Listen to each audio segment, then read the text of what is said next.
Astagfirullah. Astaga, itu tangan. Nih, ini tangan. Iya. Itu badan. Pakai lampu nggak, men? Nggak usah. Nggak usah. Itu jelas banget loh, di bawah karpet. Jadi pada saat itu karpet dibuka, pas gue sorot reveal cam pro kita ke lantainya, itu ada bentuk orang tergeletak. Dengar kan? Halo?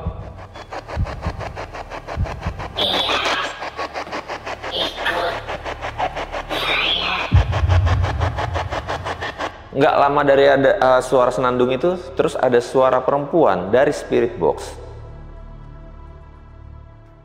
Dia bilang, dia ikut saya. Suara perempuan, dia ikut saya. Gue udah cek semalam ya. Ini siapa ini? Putih. Anjing. Kok ini? Itu gue baru bengong di situ. Gue foto Dika. Di sebelah Dika itu ada sosok putih. Kayak lagi megang Dika gini nih.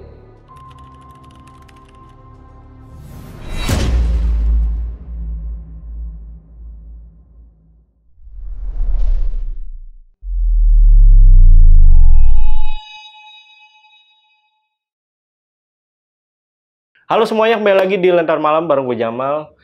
Ghost Hunter atau pemburu hantu biasanya dilakukan oleh seseorang atau sekelompok orang yang menyelidiki lokasi yang dilaporkan angker atau dipercaya kalau di lokasi tersebut terdapat makhluk-makhluk gaib. Nah, biasanya nih, tim Ghost Hunter atau pemburu hantu ini akan berusaha mengumpulkan bukti yang mendukung adanya aktivitas paranormal dengan menggunakan berbagai perangkat elektronik. Dan hari ini gue udah kedatangan narasumber, seorang Ghost Hunter atau pemburu hantu yang pernah melakukan sebuah investigasi ke sebuah hotel yang dimana hotel tersebut pernah ada satu tragedi yang sangat-sangat mencekam.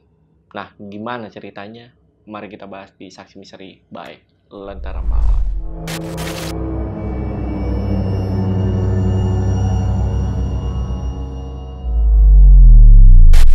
Nah guys, di sini udah ada narasumbernya, namanya Bang Erik. Kita sapa dulu aja. Bang Erik, apa kabar Bang?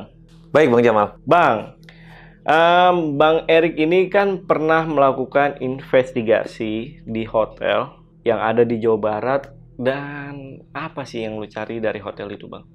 Oke, jadi gua itu dapat rekomendasi lokasi dari seorang security hotel itu yang menceritakan bahwa pernah di satu ketika ada kejadian dua orang yang diakhiri dan mengakhiri hidupnya di satu tempat di malam yang sama. Berarti lu sampai nginep di kamar tempat TKP kejadian itu? Itu yang gue lakukan pada malam hari. Jadi memang lokasinya, akses kita, kalau mau di kamar yang sesuai dengan TKP, cuma bisa dilakukan pada malam hari itu.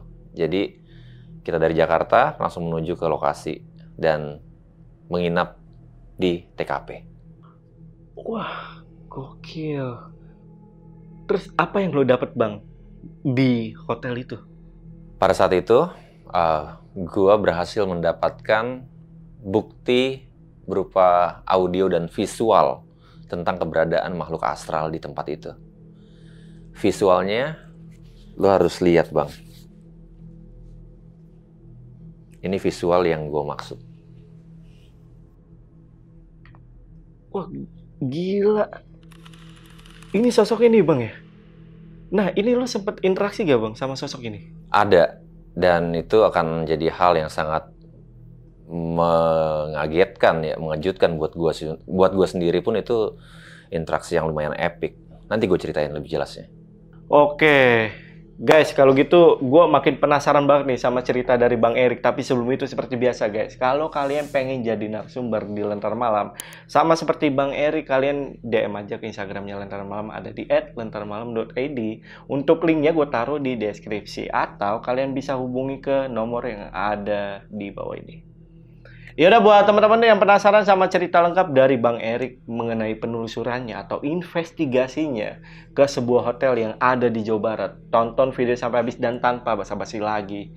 Saksi misteri. Kita mulai.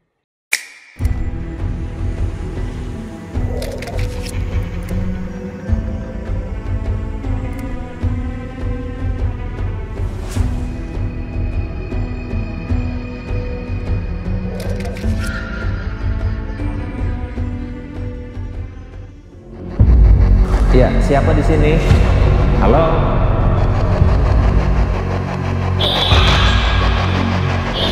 Gue udah cek semalam.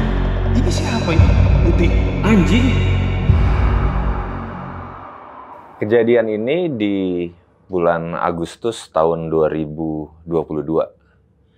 Jadi gue itu kan sama teman gue. Jadi dalam cerita ini akan melibatkan dua orang. Gue sama partner gue namanya Dika. Kita berdua ini adalah pemburu hantu. Tapi metode yang kita pakai nggak ada unsur-unsur mistis, mistik-mistik klinik kayak gitu, atau kesurupan-kesurupan, atau sekedar uji nyali. Kita nggak buat itu. Jadi metode yang kita pakai adalah pure menggunakan teknologi. Kita punya ghost detector, berbagai macam jenis. Kita punya sensor-sensor untuk menangkap keberadaan makhluk astral. Itu juga kita punya beberapa macam device. Sama kita punya spirit box. Itu juga berbagai macam jenis, dari yang paling jadul sampai yang paling modern. Spirit box ini apa? Jadi bentuknya itu seperti kotak radio. Kita yakin makhluk astral ini bisa memanipulasi gelombang radio yang ada di spirit box untuk menjawab kata-kata yang kita tanya. Halo. Jadi contohnya paling gampang itu mungkin kalau teman-teman pernah nonton film Transformers, yang pertama tuh pada saat Autobots masuk ke dalam bumi, si Bumblebee ini yang warna kuning, pita suaranya tuh kegesek di atmosfer bumi. Jadi pita suaranya pada saat sampai di bumi hancur. Dia nggak bisa ngomong.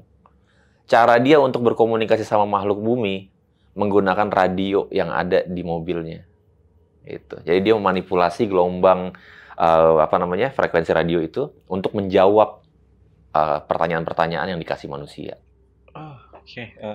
Jadi kurang lebih nanti konsepnya seperti itu tentang si spirit box ini. Nah, jadi sebagai pemburu hantu di Indonesia, kita dapat rekomendasi tempat di mana tempat ini sebuah hotel, dan yang mengundang kita ini adalah salah satu mantan security di hotel tersebut. Jadi yang menarik adalah info dari mantan security ini, di hotel ini pernah ada satu peristiwa dalam satu malam di mana ada yang diakhiri hidupnya dan mengakhiri hidupnya juga. Dua kejadian di satu malam. Oh, oke. Jadi itu sangat menarik untuk kita telusurin apa sih sebenarnya yang terjadi gitu loh. Bermodalkan semua alat-alat yang kita udah bawa, aku telepon Dika. Gue tanya, Dik, ayo kita jalan. Kita lakuin investigasi malam ini di hotel tersebut. Hotelnya masih aktif, by the way. Sampai hari ini pun masih ada hotelnya. Nah, pada saat telepon Dika bilang, aduh men, gue lagi nggak enak badan. Jadi Dika ini kenapa penting untuk gue ajak? Karena spesialisasi Dika ini adalah pemoto, atau dia itu adalah pemotret hantu. Dia adalah ghost photographer. Jadi dia mempelajari sebuah teknik di mana bisa mendapatkan sosok dari makhluk halus, makhluk astral, lewat jepretan kamera. Jadi ini untuk teman-teman di rumah lebih gampang memahaminya. Contoh aja, kalian ambil remote TV kalian deh. Kan kalau remote kita lihat ada ada sensornya itu kan, ada sensor yang kayak kaca di depannya. Nah, kalau kalian pencet-pencet tombol di remote itu, kalian lihat sensornya itu. Biasanya mata biasa nggak akan ngelihat apa-apa. Tapi coba ambil kamera kalian, terus sorot sensor itu pakai kamera HP kalian. Pencet-pencet terus. Kalian akan lihat ada titik merah. Nah, jadi kurang lebih keberadaan makhluk halus itu ya yang seperti itu. Yang mata kita nggak bisa ngelihat, tapi kamera bisa tangkap. Nah, jadi butuh banget gue untuk ajak Dika pada malam itu. Cuma dalam keadaan dia yang sakit, gue tanya, bisa nggak lu nggak usah ngapa-ngapain, datang aja, foto kalau diperlukan nanti di lokasi. Dika bilang bisa. Jadi pas gue jemput, kondisi dia itu udah meriang, badannya udah demam tinggi. Risi yang sebenarnya dia udah nggak enak badan, tapi semakin naik ke atas, semakin cuacanya dingin, doi tepar kayak gitu. Makanya pasti banyak teman-teman, itu gimana sih? Udah tahu teman setengah mati gitu, masih juga diajak jalan. Tapi ya itu ya alasannya. Gue perlu kehadiran dia untuk foto-foto nantinya. Oke, kita jalan itu siang dari rumah Dika siang, tapi kita banyak mampir-mampir, banyak istirahat juga. Setiap ada rest area kita berhenti di situ untuk mulihin kondisi dia juga. Tapi menjelang malam malah tambah parah sih dia. Itu gue masih punya dokumentasi aslinya, dimana kalian semua bisa lihat ada orang yang pura-pura sakit, ada orang yang sakit beneran. Itu 1000% kalau kalian lihat terus kalian komen, lihat deh gimana semaputnya temen gue yang satu itu. Jadi dalam kondisi yang seperti itu kita terus menuju lokasi dan sampai di lokasi malam karena memang itu cuman puncak, nggak begitu jauh dari Jakarta. Tapi jalan akses ke hotel itu, wah, agak-agak nggak friendly juga. Jalannya sempit, rusak, dan jauh naik turun. Ya, gue nggak bisa sebutin di mana karena tempatnya lagi masih aktif ya, teman-teman. Jadi di tempat itu kita sampai jam 12 pas. Jam 12 tepat. Jam 12 tepat, gue masih megangin Dika masuk ke dalam kamarnya. Kita udah sampai di kamarnya. Dika masih duduk di sofanya. Gue masih mengagumi interior dari hotel itulah karena bagus. Hotelnya bagus. Lagi gue mengagumi interiornya, Dika tiba-tiba bilang, "Waduh, kenapa ya perut gue nggak enak? Kepala gue nggak enak." Belum selesai dia ngomong, dia muntah. Dia muntah di situ, di depan sofa itu, dan itu gue juga panik. Aduh, ini gue harus kayak gimana ya sama anak ini? Karena semakin malam semakin parah. Tahan, men.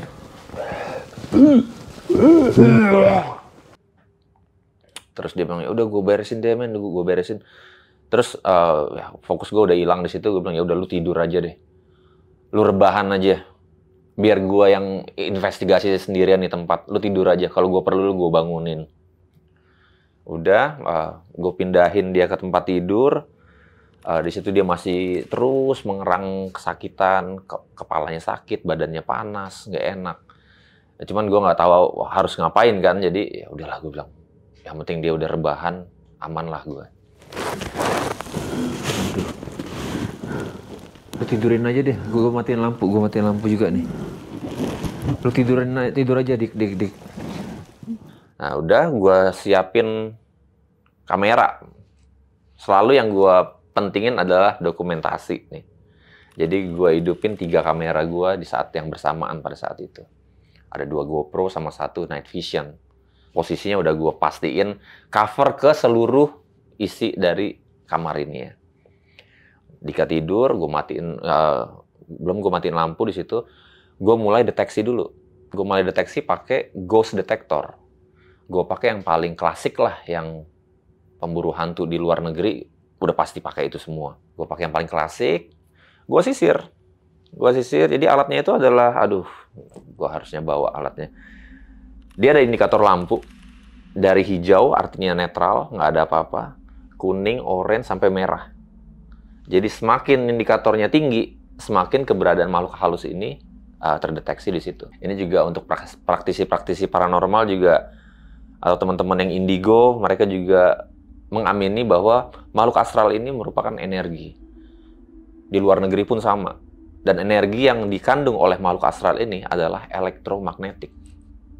Makanya ghost detector itu, mau apapun jenis ghost detectornya, pasti EMF tester, electromagnetic field tester. Gitu. Jadi ini alat yang memang udah apa namanya, yang bukan ngarang-ngarang. Enggak, kalau kalian cari ada semua itu, alat-alatnya ada semua. Dan itu dipakai di Ghost Hunter International, mereka pakai alat itu. Jadi itu yang gue pakai pertama untuk memastikan keberadaan makhluk halus di dalam hotel ini. Gue sisir tuh, pakai satu alat. Semua ujung ke ujung itu nggak luput, gue sisir. Bersih. Bersih. Cuman memang ada satu ketika pada saat gue ke daerah di depan depan TV, ada apa namanya? Ada karpet tapi dari kulit binatang gitu loh. Itu zebra kayaknya. Jadi kayak apa namanya ya, karpet dari kulit asli zebra yang di depan TV. Kaget gua bunyi. Nah, teman-teman, kalau kalian lihat, ini adalah kulit zebra asli. Ini kulit zebra asli. Kenapa dia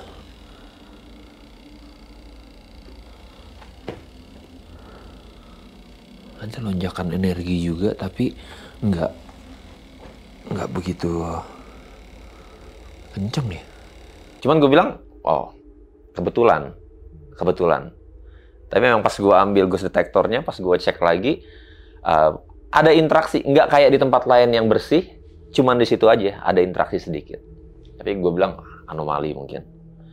Gue lanjut keliling lagi ke bagian samping kanan, ke bagian dapur, itu gue deteksi semua bersih. Gue mulai, oke, ini alat yang jadul menurut gue. Coba kita pakai yang lebih kekinian lah, ghost detector yang lebih modern. Gue ambil yang lebih modern. Sama, gue cari, itu bersih. Bersih. Di situ gue inget banget, gue sempat ngomong, ini jangan sampai gue di prank nih. Gue bawa orang sakit tengah malam ke hotel kayak ginian, dan ini yang gue dapet nggak ada apa-apanya.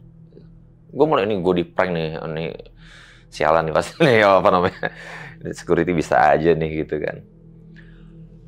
Gue ambil akhirnya ghost detector gue yang paling canggih. Itu Ghost Hunter 2023 2024 di seluruh dunia pasti pakai alat yang satu ini. Namanya Tri-Field Meter.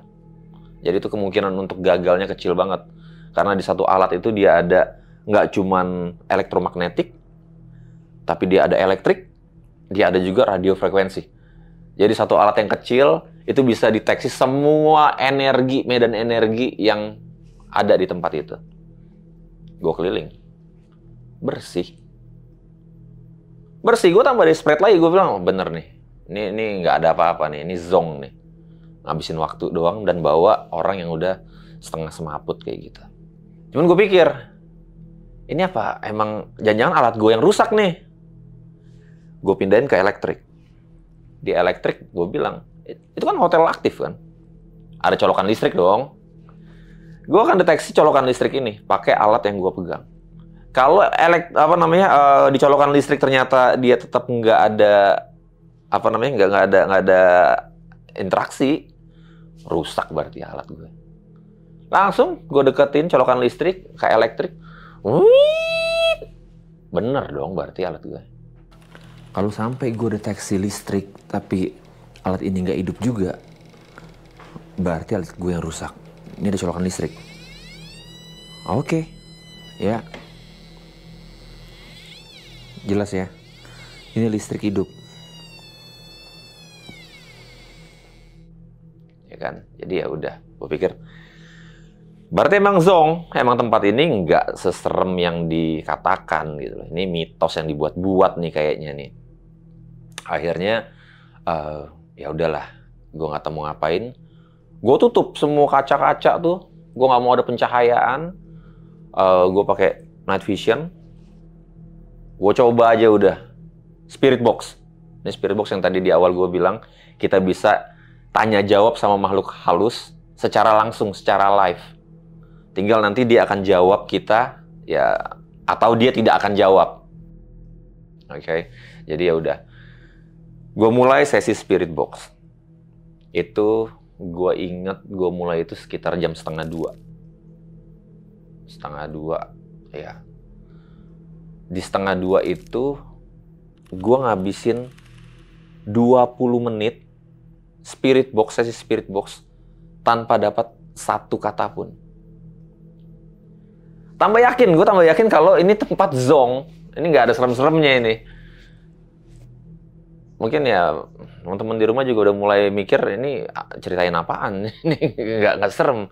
Cuman di menit kedua 20 menitan setelah maksudnya di dalam 20 menit nggak ada apa-apa itu, tiba-tiba gue dengar suara senandung dari spirit box. Suara cewek. Itu gue dokumentasinya masih ada, kedengeran jelas banget suaranya dari spirit box. Dia ngomong, dia nyanyi gitu senandung aja. Ya, siapa di sini?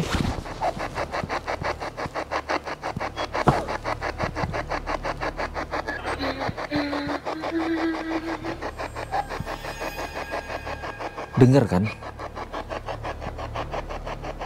Ada suara orang senandung. Itu gue langsung merinding, gue langsung diem, gue langsung bilang, karena kan dokumentasi gue kan hidup kan, jadi gue interaktif gitu loh. Gue bilang, denger kan? Sedangkan di situ cuman gue sama orang sakit doang. Itu saksinya juga ya orang-orang yang ada di situ ya saksinya gitu loh. Kita datang ke sana berdua. Nggak lama dari ada suara senandung itu, terus ada suara perempuan dari spirit box. Dia bilang, dia ikut saya. Suara perempuan. Dia ikut saya. Halo?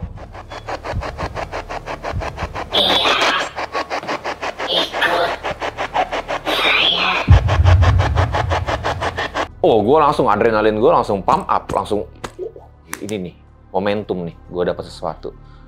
Langsung gue kejar di situ. Siapa? Kamu siapa? Mau ikut siapa yang ikut kamu? Dia ikut saya itu siapa? Nggak ada jawaban lagi. Itu gue ngabisin 20 menit lagi setelah itu tanpa jawaban sama sekali. Jadi hampir 40 menit gue spirit box, cuman ada satu senandungan dan satu kata, dia ikut saya. Udah, gue bilang percuma gue terusin karena udah 40 menitan dan nggak ada apa-apa lagi. Gue matiin spirit box, gue bingung dong mau ngapain lagi gue. Itu jam udah jam 2, kalau nggak salah jam 2 deh itu, 2.10, 2.15. Pas gue lagi keliling-keliling, ngapain ya gue ya? Gue lihat ada tasnya Dika kan. Andika di tempat tidur, tasnya di sofa, tempat yang dia muntah tuh. Gue iseng, tas Dika, ada kamera. Karena kan kerjaan utama si orang sakit ini adalah, dia adalah fotografer hantu. Ya kan? Percuma gue bangunin dia, ini anak udah sekarat. Jadi gue ambil aja tuh kamera, gue ambil kamera. Terus gue bilang ke kamera juga, gue bilang, nih, caranya Dika itu kayak gini. Kalau mau foto itu, pokoknya 2 kali. Cepret. Kenapa? Yang satu untuk perbandingan. Jadi kalau misalnya ada satu entitas di satu foto, tapi di foto yang satunya lagi dia tetap ada, bukan entitas itu mah. Gitu loh. Tapi kalau misalnya dalam satu detik itu foto, yang satu ada, yang satu nggak ada, kemungkinan itu. Nah, jadi metodenya kayak gitu, cara Dika ngambil foto. Cuman, gua yang nggak pernah pegang kamera Dika, inisiatif untuk melakukan sesi fotografi hantu itu sendiri. Gua foto keliling ruangan, tak. Total ada 27 foto yang gua ambil. Dika lagi tidur, gua foto, cepret. Selesai nih, 27 foto yang udah gua jepret. Kamera GoPro gua taruh di meja kayak gini. Terus gue buka displaynya kamera. Jadi gue nge-review ini bareng-bareng nih. Maksudnya kamera ada sambil gue scroll. Semoga aja dapat suspek nih. Semoga aja gue dapat sesuatu. Scroll. Itu gue nggak dapat apa-apa. Nah, gue bilang, buang-buang waktu nih bener. Asli ini baru buang-buang waktu. Udah gue cek tuh ya dari kamera langsung ya. Udah, gue taruh kamera Dika di meja. Mau ngapain lagi gue bilang? Tidur lah. Tidur. Jadi gue gantiin baterai GoPro, gue ganti. Baterai night vision gue ganti. Udah, pokoknya gue mau tidur sekarang. Tinggal tunggu pagi pulang lah. Ini tempat emang gak ada apa-apanya nih, bohong. Gue rekam tuh. Gue tidur. Itu gue inget di jam 3 kurang 5. Itu dari kamera night vision gue. Jam 3 kurang 5 itu. Itu di dalam ruangan, itu orbs banyak banget. Orbs. Kalau mau bilang itu debu, kalau debu harusnya lebih banyak lagi dari itu. Dan kenapa pada saat apa namanya? Kan sepanjangan gue investigasi sendirian kan itu kamera hidup dan nggak ada debu. Gitu. Nah, jadi pas di jam 2.55 itu orbsnya banyak. Kalau binatang nggak mungkin binatang, dia lewat. Banyak banget orbs. Nggak lama dari orbsnya lewat, Dika duduk, dia diam, dia jalan menuju ke jendela.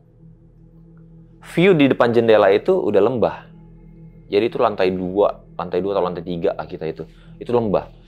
Dia berdiri, jadi kayak jendela nih kayak gini nih. Dia berdiri nyebrang dari tempat tidur itu ke jendela. Dia berdiri diam di jendela itu 43 menit.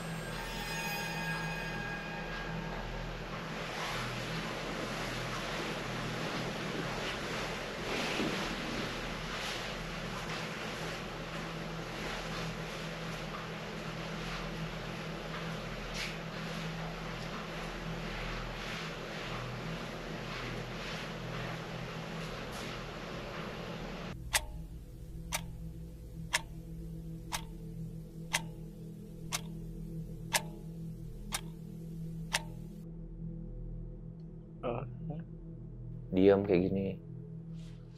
Itu gue tungguin tuh. Pas gue ngedit videonya tuh, buset, lama banget. Nggak gue skip. Karena pikir gue kalau misalnya selama itu mungkin ada interaksi lain yang gue bisa dapat gitu kan. Itu nggak gue skip. 43 menit dia pegang kaca kayak gini, terus dia balik badan. Balik lagi ke tempat tidur. Tarik selimut, dia tidur. Itu dokumentasi asli ada. Jelas banget, itu close up. Kalau mau ngeliat orang sleepwalking, itu dia. Gue punya footage aslinya. Dia tidur, balik lagi tidur. Jam 4:42 menit. Gue ingat itu, gue tiba-tiba kaget bangun. Itu tempat emang dingin. Tapi gue kaget bangun karena kaki gue pakai celana pendek kan. Kaki gue itu dingin banget. Gue bilang ini kenapa tiba-tiba aneh gini dinginnya. Gue kaget bangun itu jam 4:42 menit. Pintu hotel kita itu kebuka lebar. Kebuka lebar banget. Yang ada di pikiran gue, barang-barang kita kan nggak murah bro. Barang-barang ini kan lumayan. Beberapa barang gue masukin dari luar semua. Nah, jadi itu sih yang ada di kepala gue duluan. Waduh, ini kita tepar berdua-duaan. Orang masuk sini, ngambil barang, keluar, selesai udah nih. Jadi gue langsung bangunin Dika tuh. Men, bangun. Dia langsung respon. Dika tadinya kan sekarat nih. Itu jam 4:42 itu, pokoknya 4:45 lah. Itu dia langsung respon, langsung bangun. Kayak nggak sakit. Gitu. Dia kayak seger langsung. Kenapa men? Pintu kebuka lebar. Cek barang-barang. Gua takut ada yang hilang. Wih.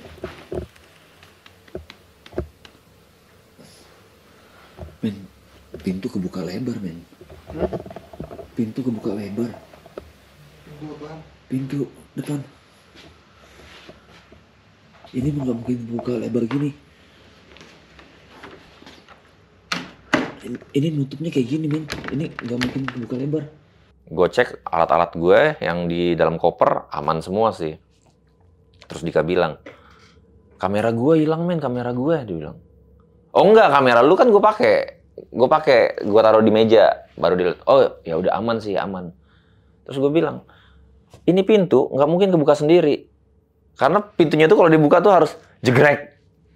Gitu loh. Jadi nggak bisa yang cuma didorong doang atau kena angin doang terus kebuka, itu mustahil. Nah, jadi gue bilang ke Dika, ini harus gini nih. Jegrek, jegrek, jegrek. Nggak mungkin kebuka kayak gini. Kenapa ya? Terus gue tanya, apa? Lalu aman nih? Iya, agak enakan gue, man. Pokoknya responsif banget Dika abis itu. Baru dia bilang, wah udah cukup lah gue istirahat nih. Gimana lu? Waduh, investigasi sendirian dong lu semalam. Terus gue ya sambil ngejok sedikit lah, karena ini anak pada saat gue investigasi ada bocoran-bocoran suara, dia ngigo, manggil mamanya, kayak gitu kan. Ya namanya orang sakit demam tinggi ya ngigo, nangis kayak gitu. Kadang-kadang suara dia nangis jadi nyaru gue sama, itu suara setan, suara Dika gitu loh. Jadi gue cerita-cerita kayak gitu. Terus dia bilang, terus lu ngapain ngambil kamera gue? Dia bilang, ya gue foto-foto. Gue bilang, gue foto-foto. Terus dia lihat, coba diambil HP-nya tuh. Ada aplikasi Canon. Coba, wah ada 27 foto lu ambil, men. Kecil kalau review pakai ini mah, pindahin dulu aja. Dia bilang ke aplikasi Canon-nya. Udah dia pindahin. Jadi gue sambil cerita, gue dapat apa aja. Yang suara senandung gue ceritain. Terus suara dia ikut saya, itu gue ceritain juga. Sambil Dika terus scroll. Sampai dia berhenti. Dia agak ngomong kasar dikit, terus dia bilang, ini apaan? Ini apaan, men? Dia bilang, apaan? Lu dapat suspek ini. Gue bilang, kagak mungkin. Semalam habis foto, udah langsung gue cek satu persatu. Agak mungkin. Lu lihat ini apaan nih, dia bilang. Jadi brightness-nya dia naikin. Itu gue baru bengong di situ. Gue foto Dika. Di sebelah Dika itu ada sosok putih. Kayak lagi megang Dika gini nih. Lu kemarin udah kayak orang mau mati, tau gak lu semalam? Stres gue. Sing banget gue, men. Bener gue gak kuat banget itu, gue udah... Aduh. Anjir, gue udah... Kita taikin kontrasnya nih. Lu foto gue tidur ini? Iyalah semuanya, men. Gue tidur. Gue tidur di foto. Kelihatan gak sih kalau dihitung? Bentar gue matiin dulu nih lampunya. Wih. Ini foto banyak banget, Erik. Fotoin gue tidur. Banyak, men. Ini mah gak akan dapet, Rik, kalau lu kayak gini fotonya tidur kayak gini. Itulah. Udah gue cek-cekin semua tapi ya, anjir. Erik nih. Gue mah Gila, betul juga. Gue lupa buka sepatu kan semangat tidur. anjir. Ini apaan, men? Di samping gue, men. Ini ada loh. Ntar gue terangin. Ada loh. Gak mungkin lah, orang gue udah cek semalam. Gue udah cek semalam, men. Ini siapa ini? Putih. Anjing. Kok ini Serius?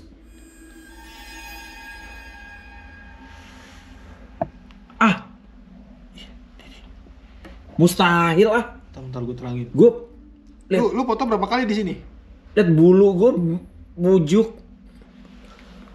Gue ada 3 atau 4 kali gue di situ, men. Bener, nggak ada, men. Foto perbandingannya. Ini nggak ada nih. Ini kan gue nih lagi tidur nih. Iya. Enggak, gue nggak lihat foto itu, men. Gue nggak lihat foto itu semalam. Kayak orang yang mungkin bisa dibilang kasihan nih anak sakit, disayang kayak gitu. Itu fotonya gue ada, dokumentasi asli ada, fotonya gue ada. Foto itu pun juga gue bersedia untuk dites metadatanya. Jadi kalau orang bilang itu pasti diedit segala macam, boleh dites metadatanya. Itu pure, hasil foto itu pure. Nanti ini ditunjukin aja ya nanti ya ke teman-teman fotonya. Berarti kayak yang gue bilang, malam itu gue ambil foto itu 2 kali di 1 detik. Jadi ada foto perbandingannya. Di satu foto ada sosok putih itu, di foto yang satunya lagi itu nggak ada.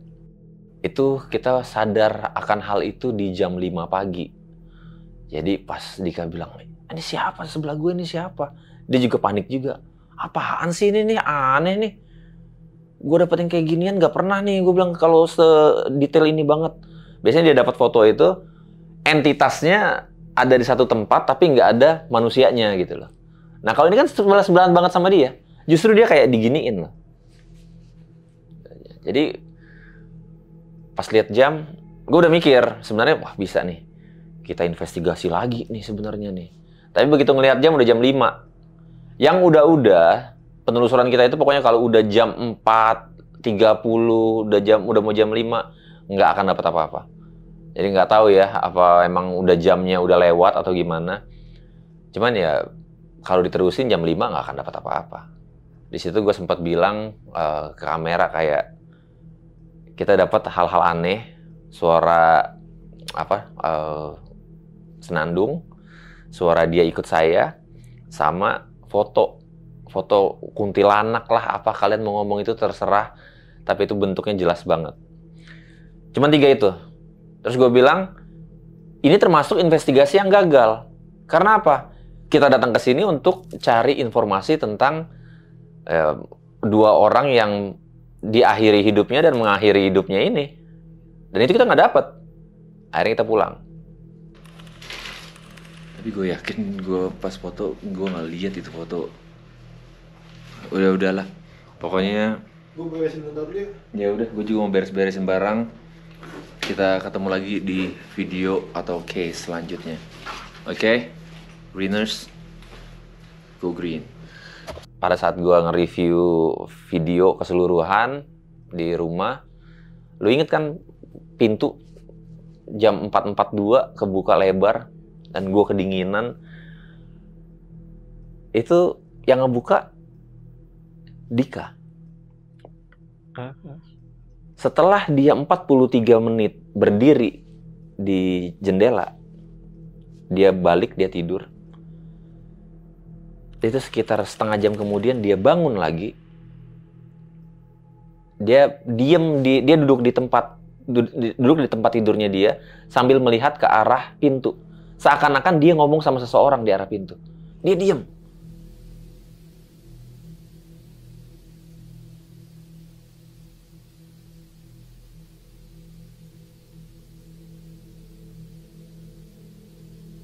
Dia berdiri, dia buka pintu, dia keluar.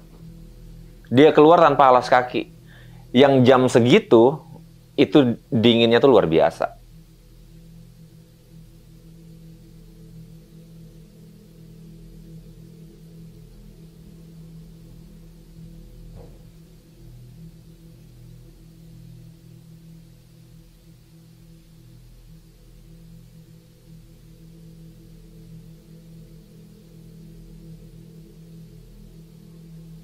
Dia keluar, dia masuk lagi sekitar 30 menitan lagi, atau cuma berbeda sekitar 10 menit sebelum gue bangun dan sadar kalau pintu kebuka.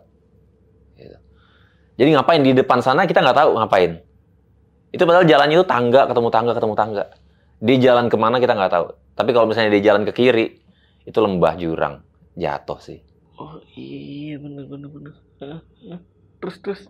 Tapi dia balik lagi, dia tidur lagi, dan gue bangun. Udah, itu bulan Agustus 2022.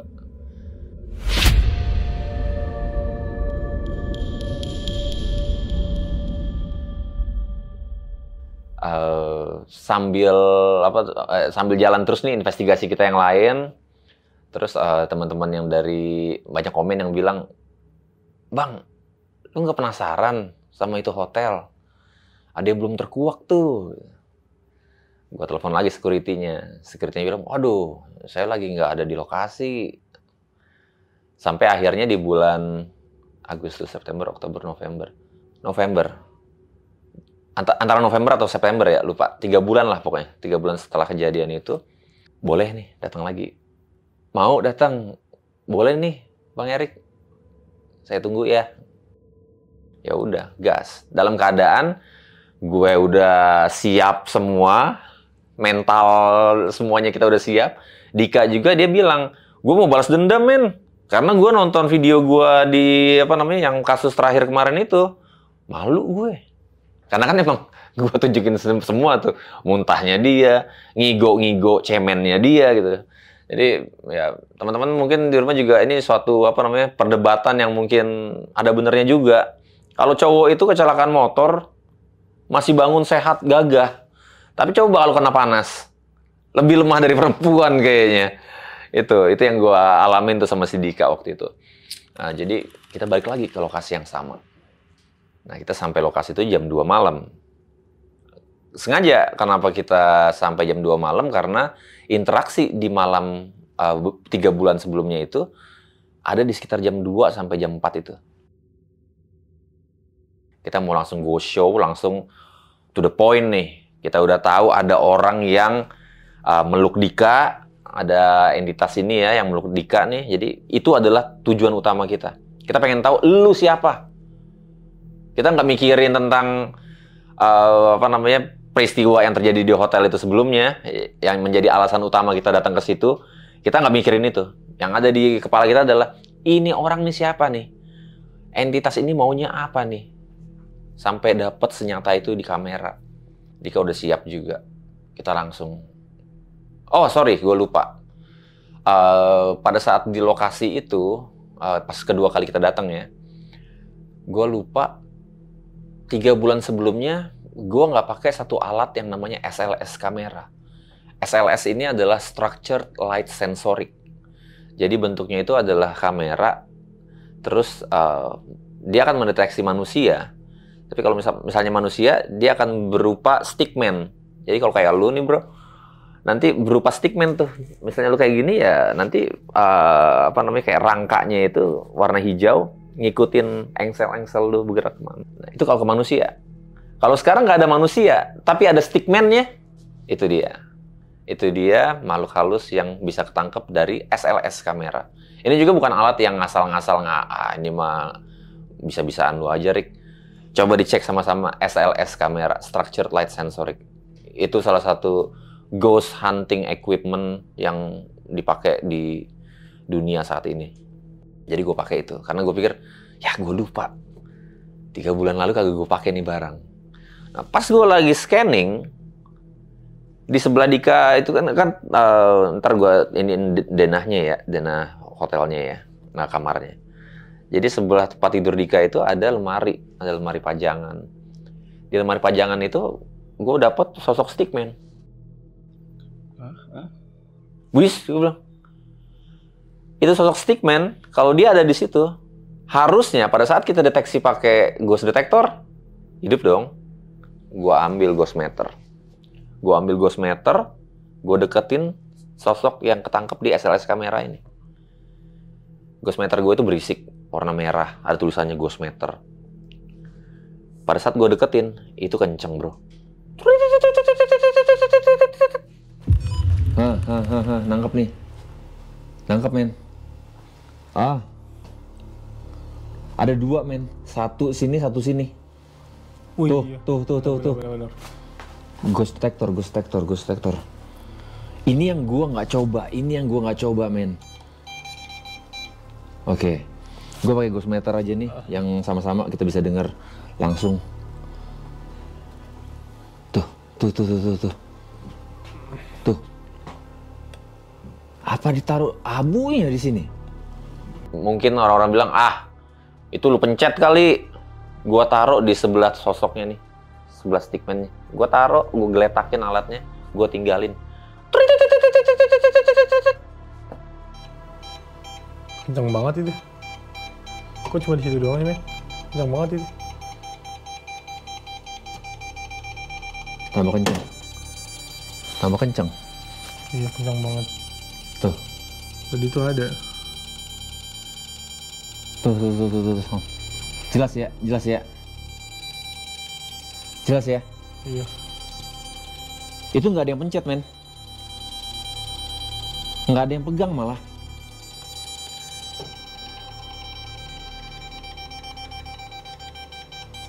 Anjir. Gila. Itu yang lu foto ada kuntilanaknya di sini ya, kayak yang Iya. Iya. Jadi di sini nih, Dika tidur dan di sini ada sosok itu. Oke lah, gue bilang, Dik, hidupin kamera di sekitar tempat tidur lu aja. Hidupin kamera, 3 kamera, backup, night vision, kita spirit box. Nah, di sini kita spirit box, lumayan lama tuh, sekitar 15 menitan. 15 menitan itu sekitar jam udah 2:30 ya. Keluar pertama adalah senandung. Gue langsung bilang, ini senandung yang sama yang gue denger 3 bulan lalu. Ini senandung yang sama yang gue denger sebelum keluar kata dia ikut saya. Dia. Siapa? Gua denger gumaman itu. Terus gue langsung bilang aja, kamu yang kemarin yang ada di foto yang sama Dika. Dia bilang iya. Iya, itu saya. Sosok yang mengganggu Dika atau iya dia. Ini dia. Itu saya. Sosok yang ganggu lu ini dia. Oh, itu semua dari bulu kuduk gue semua udah berdiri, excited, ada takut-takutnya juga, tapi wah ini dia yang gue tunggu. Ini yang gue nggak dapet di 3 bulan yang lalu. Dia bilang, saya jaga dia, gitu. Entitas ini ngomong saya jaga dia. Dika bilang, nggak perlu, gue nggak perlu dijaga sama kalian. Ada Tuhan yang jaga gue, kata Dika. Terus dia bilang lagi, pokoknya kayak dia aman bersamaku kayak gitu. Enggak Dika gitu lagi. Enggak, gue nggak perlu. Lu ngapain lu gangguin gue kemarin? Sampai tiba-tiba ada suara laki-laki keluar dari spirit box. Bohong. Kenapa kamu ada di sebelah Dika tempo hari pada saat kita kesini?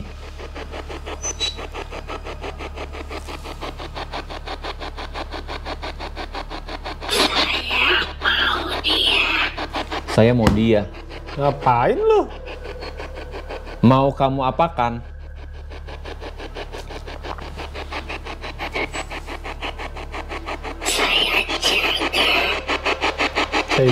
Saya jaga. Nggak perlu lah, gue dijaga.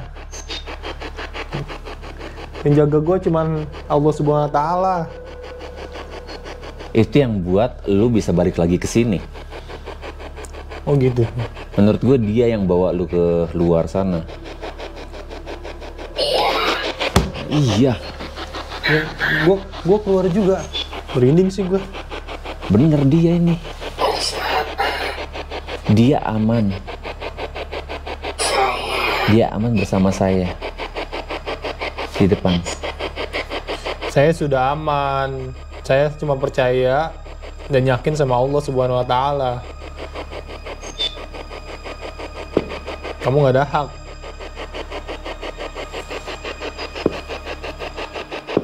Ayo ngomong lagi, kamu mau apa sih sebenarnya? Apa yang terjadi sama tempat ini? Apa? Bohong. Suara ini bilang bohong. Gede suaranya. Dia jahat. Nah, ini apaan lagi nih? Gue bilang, ini siapa? Pergi dari sini.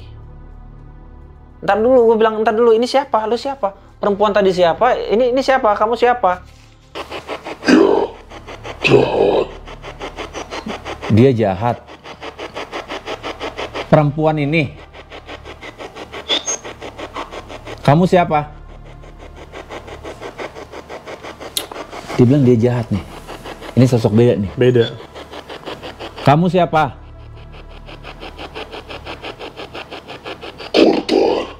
Korban. Korban.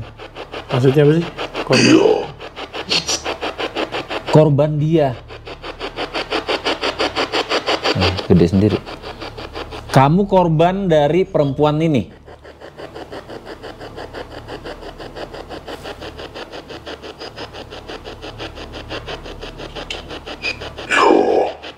Iya. Iya. Oh, dia yang ini nih, yang mati di sini nih. Oh, yang berdua itu. Iya. Kamu yang meninggal di sini ya? Anjir, gua ngeliat itu kayak bergerak. Tripod. Iya men, dia meninggal di sini men. Dia pengaruhi.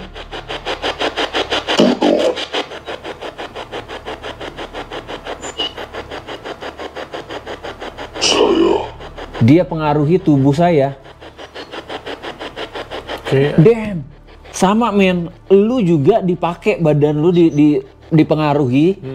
Makanya lu berdiri di situ diem, lu keluar itu dipengaruhi sama. Dia bilang kayak gini, dia menggunakan tubuhku. Dia menggunakan tubuhku. Wah, gue bilang ini puzzle-nya aneh, gue bilang. Jadi gue sambil mikir terus, dia menggunakan tubuhku apaan gitu. Terus pergi dari sini, pergi dari sini. Itu berulang-ulang dia bilang itu, pergi dari sini. Kamu penghuni di sini, nggak dijawab sama dia. Terus gue langsung tunggu. Kamu yang mengakhiri hidup di sini ya? Iya. Dia ngakhirin hidup di situ. Terus gue langsung connect ke cerita utamanya kenapa kita ke tempat ini. Terus gue bilang, kamu yang berdua di sini, kenapa? Apa yang terjadi sama kalian? Diulang lagi tuh, dia pengaruhi tubuhku. Baru gue bilang, Dik, mungkin gak sih nih si perempuan ini, dia pengaruhin tubuh si orang yang datang berdua ini. Dia yang setelah dia masuk ke laki-laki si A dan B taruh lainnya ya, kita sebut aja. Dia masuk ke si A, dia pengaruhi untuk akhirin nyawa si B. Oh, bahaya dong. Bisa jadi berarti kalau misalnya lu kemarin jalan sendiri kayak gitu, kalau mungkin ada, bisa jadi lu akan lakukan hal yang sama ke gua dong.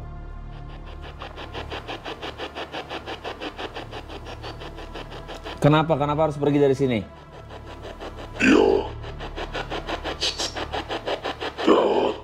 Dia jahat. Perempuan itu jahat, asli. Oh, itu ada suara duk-duk-duk. Iya. Ada suara duk-duk terus itu. Oke, kamu meninggal di tempat ini ya?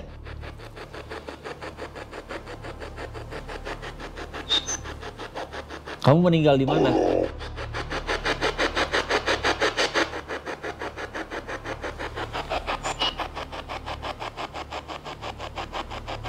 Tolong, dia bilang. Iya. Tolong itu. Gue jiper juga di situ kan. Gue bilang, untung udah lewat ya. Kalau nggak, gue akan kabur malam itu, nggak akan nunggu pagi, bro. Jadi itu masih terus sambil ngomong, dia bilang pokoknya keluar dari sini. Terus gue iseng, gue tanya, kamu di mana? Di akhir hidupnya di mana? Kamu ngakhiri hidupmu di mana? Gitu. Jawaban yang gue dapet itu dia satu kata, ditutupi.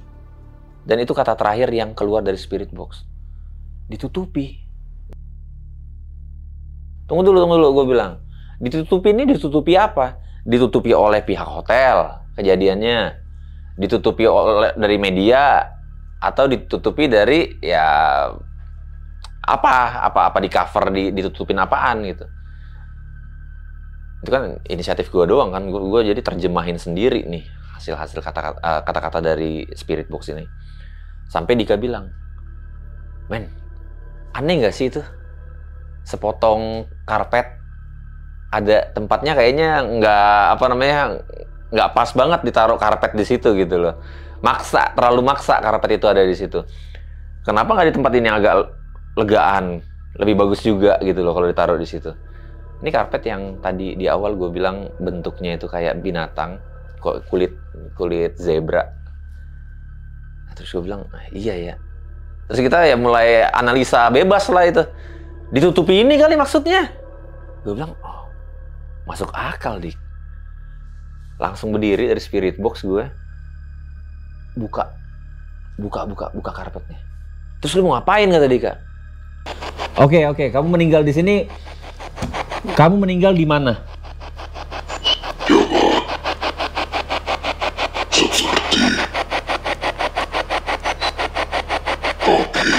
Jangan seperti kami. Oke, gue ngerti, men. Karena mereka berdua tinggal di sini, dipengaruhi. Akhirnya seperti mereka mati. Nggak wajar. Dekat kalian. Apakah kamu mati di dekat kita? Di mana?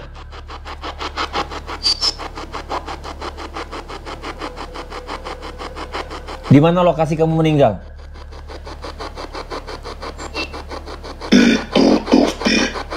Ditutupi. Ditutupi apa? Ditutupi pemilik tempat ini? Ditutupi jadi rahasia atau apa?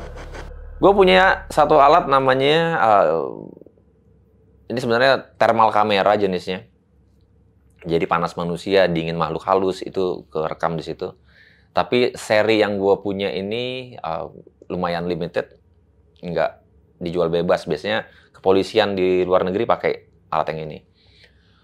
Namanya Reveal Cam Pro. Jadi kalian teman-teman boleh cek juga mereknya Reveal Cam Pro by Sig Thermal. Nah, jadi alat ini bisa nangkep residual energy, bro. Jadi pada saat itu karpet dibuka, pas gua sorot Reveal Cam Pro kita ke lantainya, itu ada bentuk orang tergeletak, bro.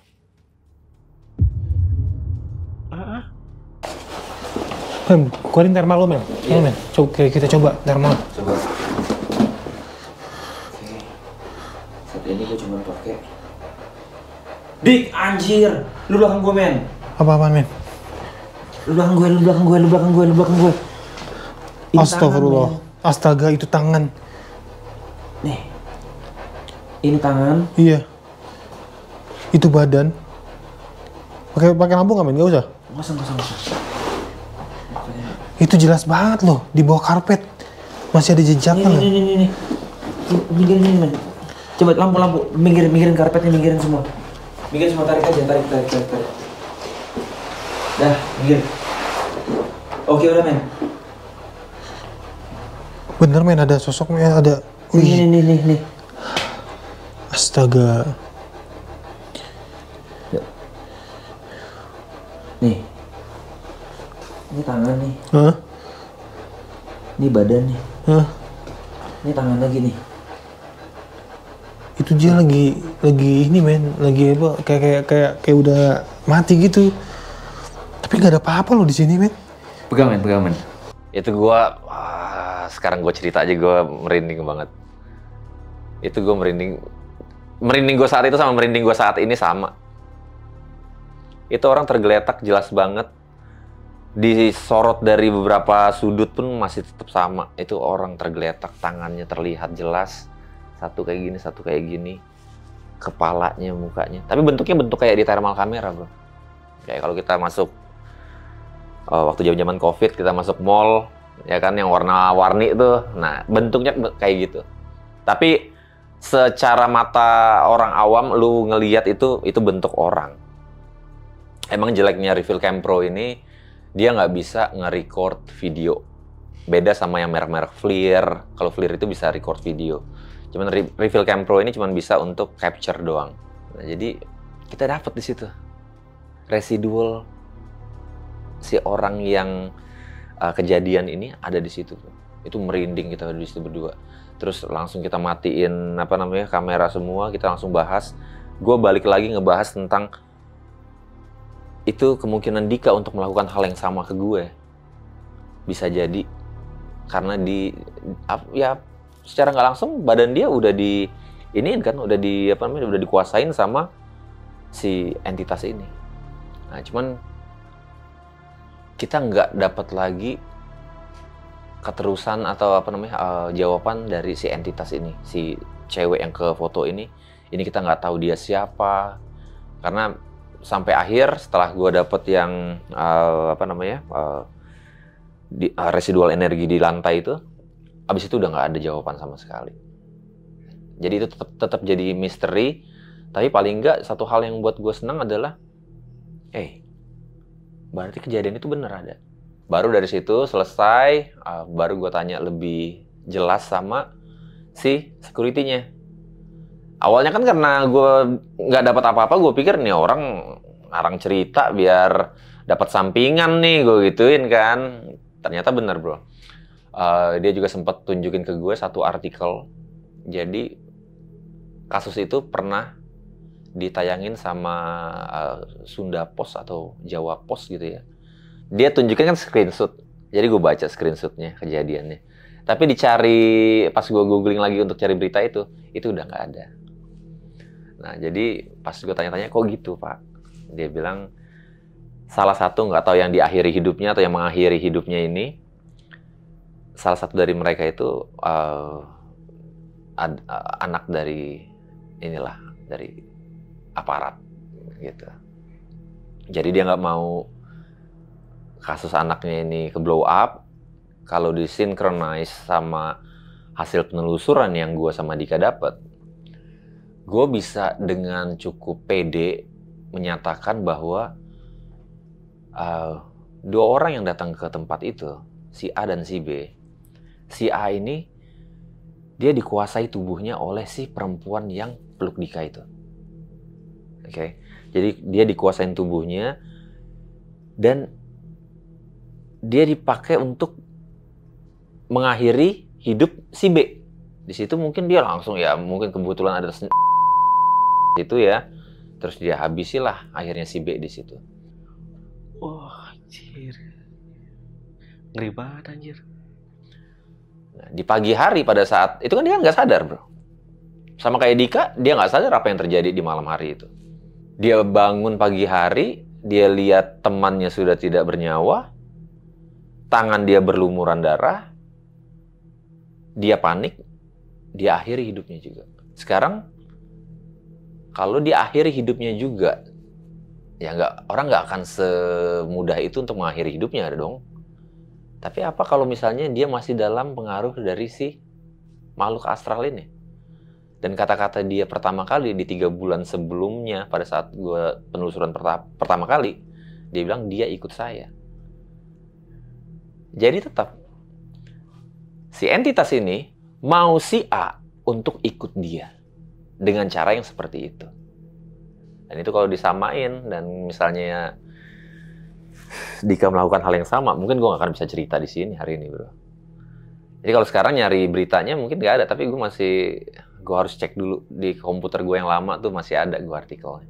Ya apa ya, jadi karena gue skeptis kalau di dunia mistis ini, gue skeptis abis.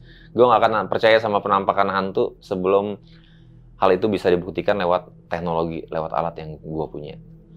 Nah, itu yang kita dapat di alat-alat. Jadi kita dapat suara, kita dapat audio dan visual, kita dapat semua.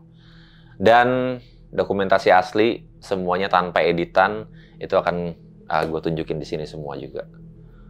Nah, habis dari penelusuran itu, Bang Erik sendiri itu pernah nanya gak ke security atau satpam yang ada di hotel itu tentang sosok yang meluk si Dika ini? Pasti gue langsung nanya, konfirmasi ke security. Gue langsung nanya, gue tunjukin fotonya. Pak, saya dapat ini. Astagfirullah, apaan itu? Itu di sini, dia bilang. Ini yang kita dapat, Pak.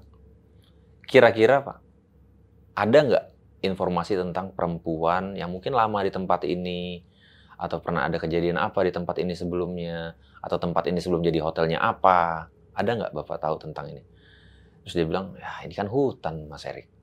Kita jalan ke depan tempat ini aja itu udah banyak cerita yang berbeda, dia bilang. Jadi kita nggak tahu itu siapa. Tapi dia malah sibuk untuk manggil teman-temannya untuk nunjukin foto itu pada saat itu. Tapi untuk informasi dia siapa, itu kita sama sekali nggak dapat apa-apa. Apakah ada sejarahnya atau apa? Nggak ada. Berarti si satpam itu juga nggak tahu bang siapa sosok perempuan itu? Security juga nggak tahu tentang perempuan ini siapa. Nah bang, kalau respon dari Bang Dika nih, atau temen lo ini, ketika dia ngeliat video dia sleepwalker, itu kayak gimana bang responnya? Nah, itu adalah salah satu yang menarik juga. Mungkin ini kita bisa dapat jawabannya di kolom komentar mungkin ya. Jadi, Dika pada saat lihat dia sleepwalker, dia sleepwalking itu dia bilang, gua nggak pernah sekalipun kejadian seperti ini. Terus gue bilang, yang ada di pikiran lu apa, men? Karena pada saat lu jalan, lu tahu lu turun kamar turun dari tempat tidur, lu tahu di mana letak kaca, lu tahu, lu keluar pintunya di mana, lu tahu. Yang ada di pikiran lu apa? Dia bilang, gua nggak mikir apa-apa. Dari malam gua meriang itu, demam itu, dia bilang, yang ada di otak gua adalah ada gumpalan benang, gumpalan tali yang kusut. Nah di situ gue berusaha untuk ngelurusin. Gue ngelurusin. Apa yang udah lurus itu menggumpal lagi, kusut lagi. Jadi bukan mimpi ya, tapi yang ada di pikiran dia pada saat itu, sepanjangan malam itu, dia cuman ngelurusin benang-benang kusut itu doang. Nah itu yang gue sampai hari ini juga nggak tahu jawabannya, kalau benang kusut itu apa artinya. Mungkin teman-teman yang pernah demam di rumah, demam tinggi, yang mungkin bisa ya bisa step juga kan kalau misalnya terlalu tinggi kan. Mungkin ada yang punya pengalaman yang sama di mana yang ada di kepala kalian hanya ngelurusin benang yang kusut. Dan itu selama waktu itu dia benerin itu doang. Sampai Dika bilang, sampai lu bangunin, itu gue masih ngelurusin benang kusut itu. Jadi dia benar-benar nggak tahu pada saat dia sleepwalking, dia ngapain, nggak ada yang di pikiran dia, pokoknya cuma ada benerin benang kusut. Oke. Nah, ini buat teman-teman mungkin juga pernah ngalamin kejadian kayak si Bang Dika itu ya. Boleh tulis di kolom komentar gimana tuh rasanya tuh. Gue penasaran ya. Coba tulis ya. Oke, Bang, kita lanjut ya, Bang ya. Bang Erik, kalau menurut Satpam, pernah gak ada pengunjung lain yang ngalamin kejadian mistis? Ada. Pernah dia cerita pengunjung minta ganti kamar.